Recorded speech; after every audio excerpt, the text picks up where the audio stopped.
Hey, it's Evan, the blind strength coach here from K-Enable Fitness, and today we are talking about SMART goals. This is specifically made for the Gateway Archers Beat baseball team, but if you want to steal this as well, then maybe you're smart too. So, SMART is an acronym, and it's just a way of thinking about if we are creating goals in a good manner instead of a way that's going to lead us even away from success. So, to set up a successful goal, we want to do these 5 things.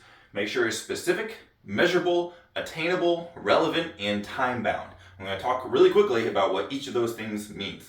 So, specific. We want our goal to be very, very specific. I always like to think about, make sure there are actually numbers attached to this. When it comes to lifting, I want to deadlift 500 pounds. I don't want to be good at deadlift, be strong at deadlift. I want to deadlift a certain number. Same thing with like something like weight loss or muscle gain. It could be, I want to lose 10 pounds in the next 12 weeks, something like that. There are numbers associated with that instead of, I want to get toned, I want to get lean.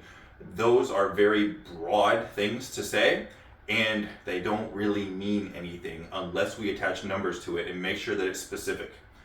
In that vein, we want things to be nice and measurable. Again, as long as you put numbers to it, it's probably measurable. Now, if you want to be like, oh, I want to increase my bone density by 1 standard deviation, and you have to go get a DEXA scan in order to do that, that's probably not exactly doable. But if it's, I want to make sure that my back squat is at 1.5 times body weight, that's measurable. You can take your weight and make sure that that times 1.5 is on the bar, then you're good to go. Okay? Next is going to be attainable. I used to teach a college class, and a lot of the participants in the class were not very good at setting goals, and they were supposed to be personal trainers or future personal trainers. And this is a big deal because you don't want unattainable goals. We had people wanting to drop 30 pounds in 8 weeks, and they weighed like 170 pounds. That was just going to put them into complete anorexia. We also had people the other way where they wanted to gain 30 pounds within 8 weeks, all muscle, which doesn't really happen. So we want to make sure it's something attainable. I am not thinking that I am going to run a marathon in 8 weeks. That's not attainable for me. If I wanted to do something and work more on cardio and everything, I could maybe sign up for a Spartan race where there's different obstacles that I know I'm plenty good at, rope climbs, things like that, but also I'm able to try kind of string things out and make that 8 miles a little bit more smaller chunks, as opposed to me running constantly for 26 miles. That's not going to be very smart for me to do in 8 weeks. Just an example. Now, is it relevant? Make sure your goal is actually relevant to your goal.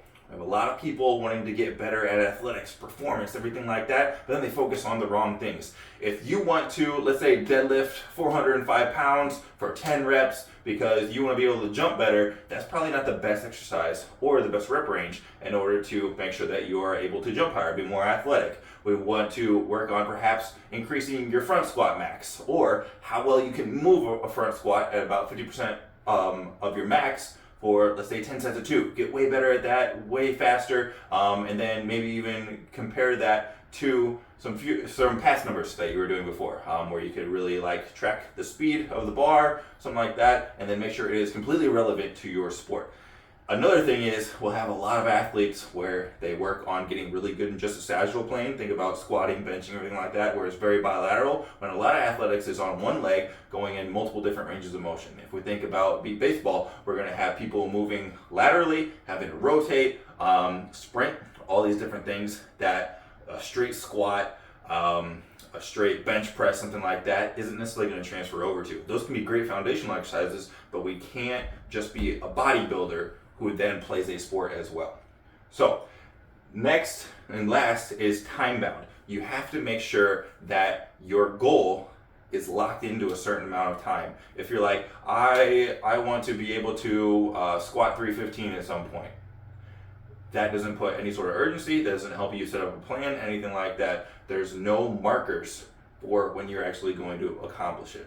So you have to make sure that it's time bound. Now when it comes to an athletic season, we want to make sure that we are having like our off-season goals we want to accomplish. We know when our off-season ends. We know what goals we want to be able to have within the season and make sure they're specific, measurable, attainable, relevant, and time bound. And we have each of those kind of markers of when a certain tournament is. So, hey, we want to win this, and this is how I want to perform, all that. So you're able to, again, make sure that things actually are on a deadline, then they will actually get done.